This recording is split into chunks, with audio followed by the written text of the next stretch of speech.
саламатсыздар, құрметті қазақстандықтар, құрметті жетісулықтар. Жетісу облысы бойынша спорт басқармасына келіп, жасөспірімдер болсын, жалпы біздің облыстағы балаларымыздың келешегі қандай, спортқа жетістіктері қандай, жалпы бүгінгі таңда спорттың дамуы, кемшіліктер жайлы сұхбат жүргізіп келе жатырмыз. Қазір өздеріңізге соны ұсынатын боламыз. Жалпы бүгінгі таңда спорт аса бір мән беретін саланың бірі ретінде, осы спорттың жанашыры ретінде өздеріңізге қазір осы репортажды ұсынамын. Саламатсыз ба? Біздің қазір спорт саласына байланысты сұрақтар өте көп болып жатыр. Себебі енді Жетісу облысына басшы ретінде өзіңізді тағайындады. Қазір министрдің ауысуына байланысты жаңа өзгерістер көп болып жатыр деп естиміз. Енді спорттың жағдайы жалпы дәрежесі көтеріледі деген ойдамыз Жетісу облысында. Бүгінгі күнде мына өткізіп жатқан ротациялық жұмыстарыңыз қанша адамды алмастырдыңыздар? Жалпы әрқайсысы қанша жылдан отырған еді осы уақытқа шейін? Көрсеткен нәтижелері қандай деген сияқты соны тоқтап айтып кетесіз ба қысқаша? Иә, сұрағыңызға рахмет. Бізде қазіргі таңда осы министрліктің тапсырмасы бар, ротация жасау деген. Сондықтан да бізде осы 2026-ға 8 директорымыз кірді ротацияға. 4 жылдан арыға асқан. Сол 4 жылдан арыға асқан кейбір директорларымыз бар, жаңағы 5 жыл отырған, 6 жыл отырған, 7 жыл отырған деген сияқты. Сол директорларды ротация жасап. 18 жыл отырғандар бар екен. 14 жыл отырған бар, 18 жыл отырған бар. 18. Мәлен Мамыров 18 жыл 3 ай болған. Көп емес па 18 жыл бір адам? Енді солыны бізге тапсырма беріп, осыны осы уақытқа шейін неге ауыспаған? Енді бұл кезде енді Алматы облысы болып тұрған кез мен енді өз жұмыспен осы 2 жылдың көлемі болды қызмет етіп. Соны осы қазір ротация жасап, ол кісі кеше ғана ротация жасадық, 8 директорды ауыстырдық. Мысалы, Мәлен ағамызды жаңа неге жібердік, жақсылық үшін жатыр интернетқа. Білікті маман, қола жүлдегері, Азия чемпионы, әлемнің қола жүлдегері деген сияқты. Сол кісінің мысалы сол 18 жылда ол кісінің қызметінде қандай жетістіктерге жеттік 18 жылда? 18 жылда бізде Алматы облысы болып тұрған кезде бізде переменный состав деген бізде сол жерде тұрады балалар. Көп спортшыларымыз, мысалы 200-ден аса спортшыларымыз бізде сборныйға кірген, Жетісу облысы жаңағы сборная республикаға кірген сол жерде тұрады балаларымыз. Содан ары қарай жақсы нәтижелер көрсеткен негізі қазіргі таңда.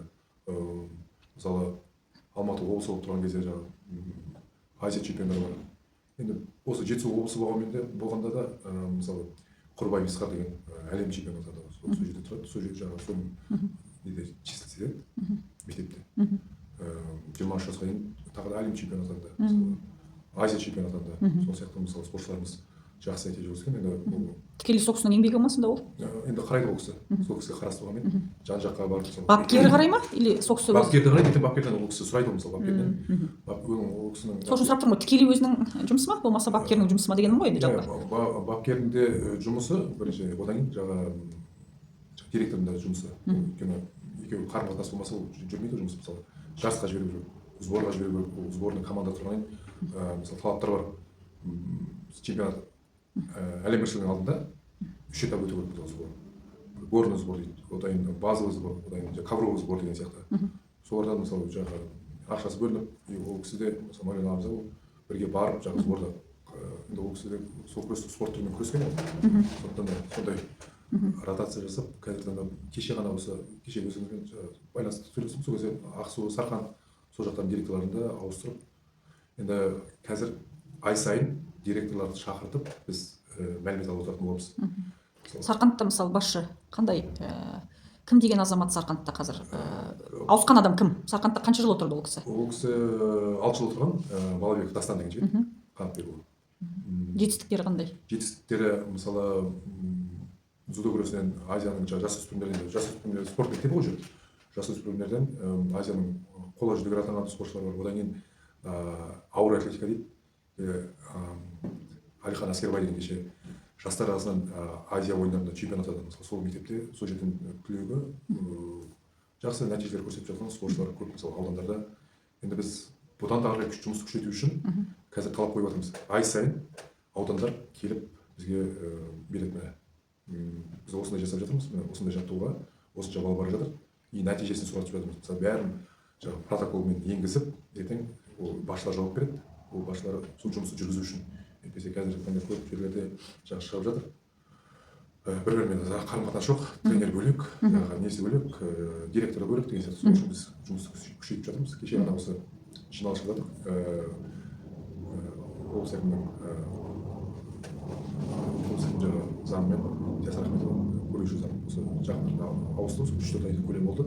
Сол кісі бізге қойды. Қолдау жақсы ма жалпы мемлекеттен спортты? Мемлекеттен қолдау жақсы. Қаржылай қолдау қалай?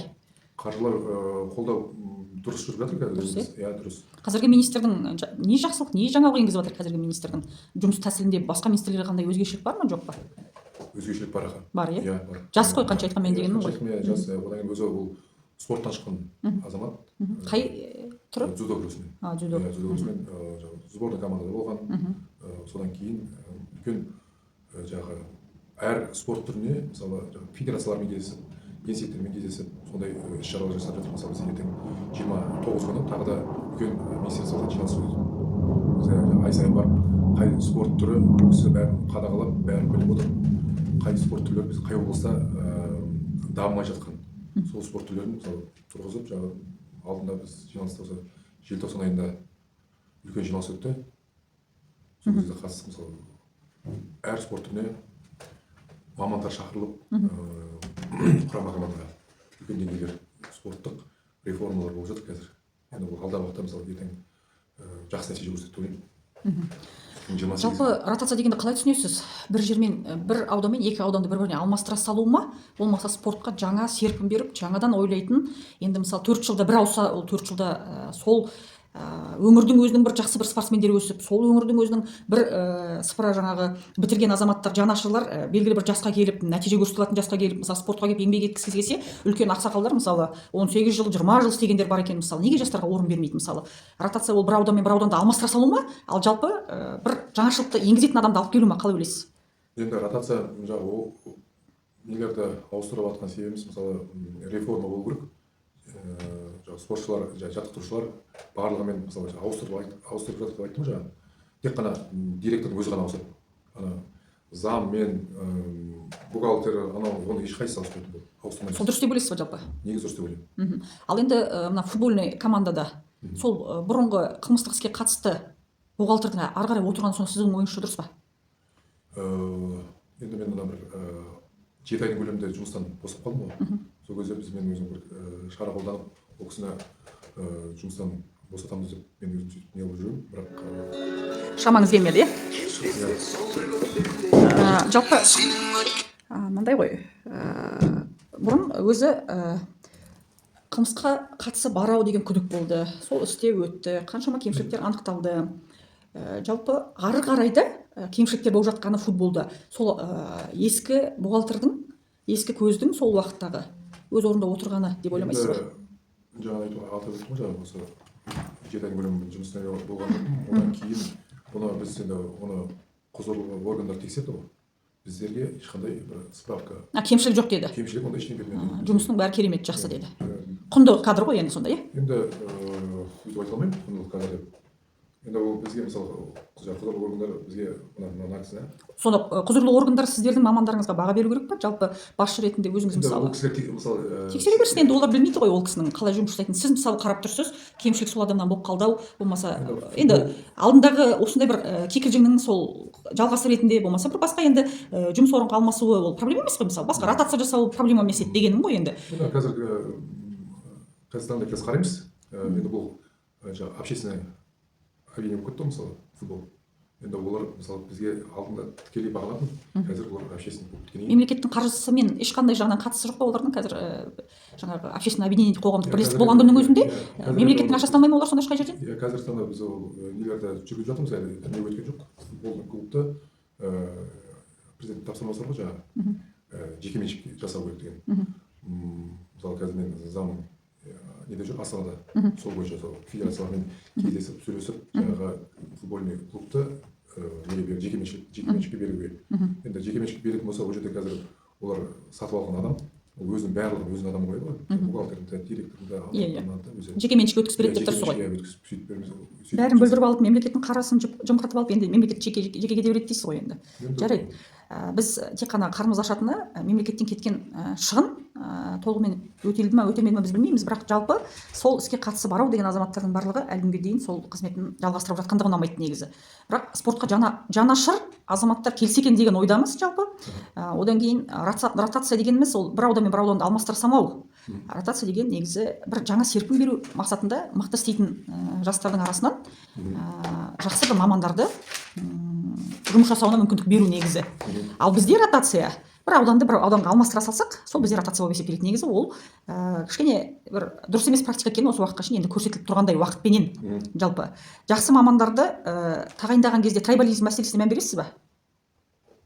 Егер ол жақсы маман болып тұр, бірақ географиясы мен биографиясы келмей тұрса деген сияқты дүниелер болып тұрса, мән бермейсіз ба? Жоқ, мән бермеймін. Ол мысалы қалай айтса болады. Енді министерствода біздің талаптар бар. Бір каждый жағы, мысалы, директор болу үшін методист болып 4 жылдан аса методист болу керек. Одан кейін мысалы заң болу керек бір 2 жыл. Одан кейін барып директорлыққа ұсынылады деген сияқты. Сондай талаптар бар мысалы. Сіздің орынбасарларыңыздың бәрі кезінде методист болып істеді ме? Ау? Сіздің қазір сіздің деңгейіңізде басқармасының басшысы ғой енді. Сіз басқарма басшысы ретінде бұрын методист болып істедіңіз ба жалпы? Өзіңіз басшы ретінде? Істедім. Істедіңіз, иә? Мен халықаралық федерацияда бас хатшы болып істедім. Қазақ күресінен Астана қаласында 4 жыл.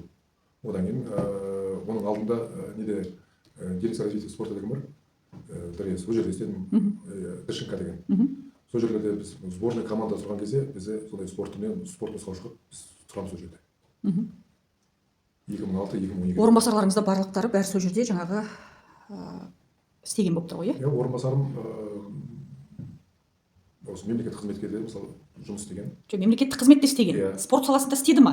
Әдіскер болды ма? Ол заң мысалы осы 2025-те ғана шықты. Соны айтып тұрмын ғой мен сізге. Енді осы уақытқа шейін 25-те ол кісі енді 25-ге дейін тағайындалды. түсінікті. Көрдіңіз ғой енді сол практиканың өзі қаншалықты дұрыс дегенім ғой, сізде салыстыратын дүние болып тұр.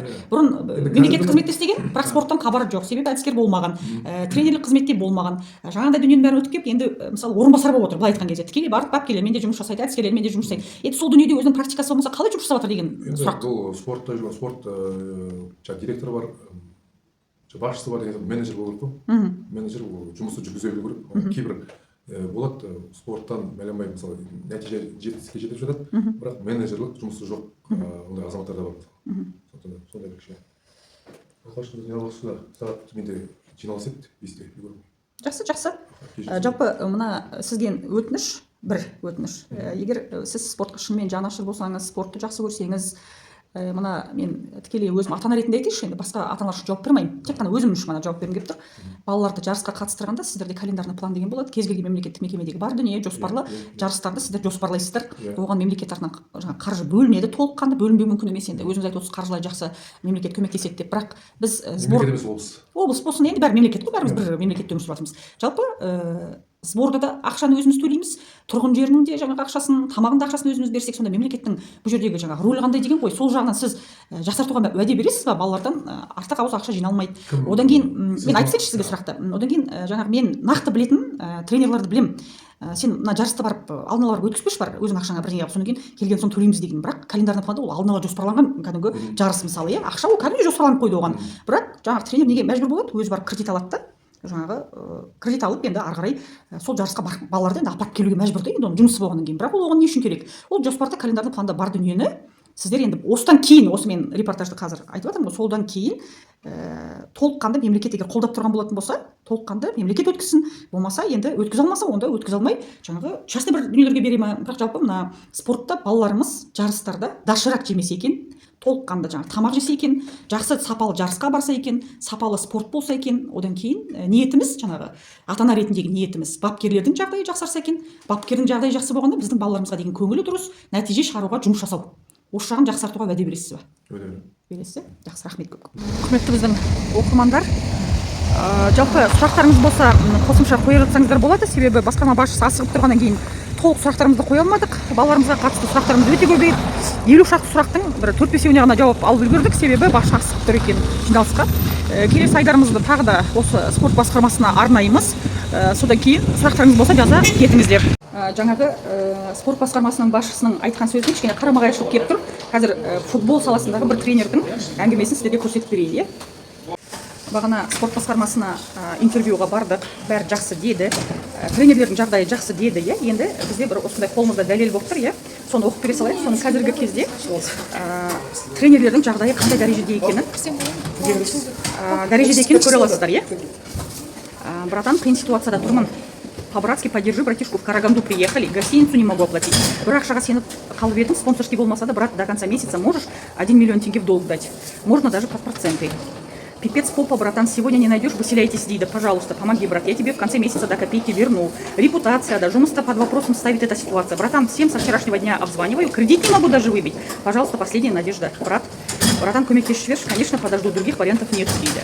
Яғни бұл не деген сөз? Тренерлер өзінің қалтасынан қарызданып, процентке алып, жарысқа қатысады. Сонда мемлекеттің рөлі қандай? Қалай тренерлердің дәрежесін көтеріп, спортты бұдан кейін қалай қабылдаймыз?